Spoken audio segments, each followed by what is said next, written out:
Let's go to the phones and see what's on people's minds. It's been a little while since I've taken phone calls. 617-830-4750 is always the number to call. Let's start with 682. Go ahead.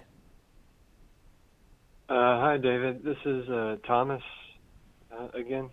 Go ahead, Thomas. I was calling in to ask you about your thoughts on the current freak out of the right when it comes to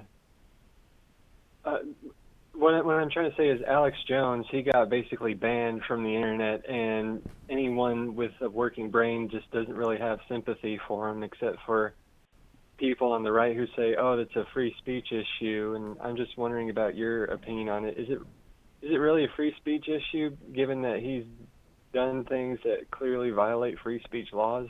Okay, so it's actually his violation of free speech laws or not is not what's at issue here. So you're right to be suspicious about whether it is or is not a free speech issue.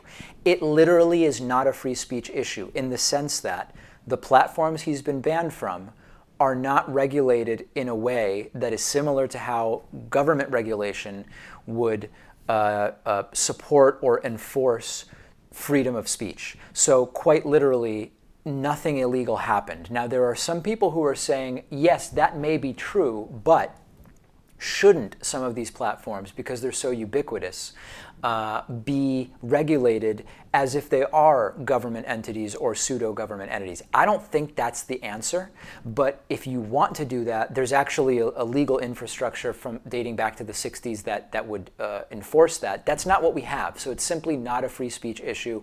Companies have terms of service. There are those on the right who want to pretend like there's some kind of double standard on the left, saying, well, on the one hand, you don't want companies to be able to do whatever they want, and now you're saying you do want companies to be able to do whatever they want. No.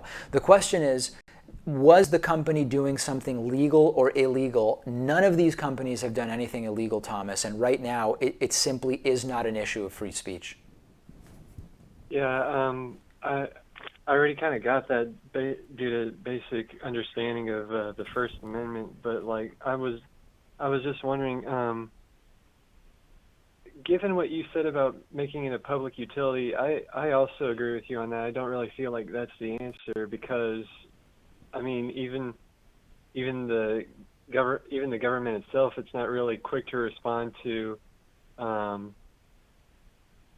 every single defamation or slander. Yeah, I gotcha. No, and it wouldn't be making it a government utility, but that they would be bound by free speech in a similar way to a government entity. But it sounds like we both agree that's not what the case should be, and I really do appreciate the call.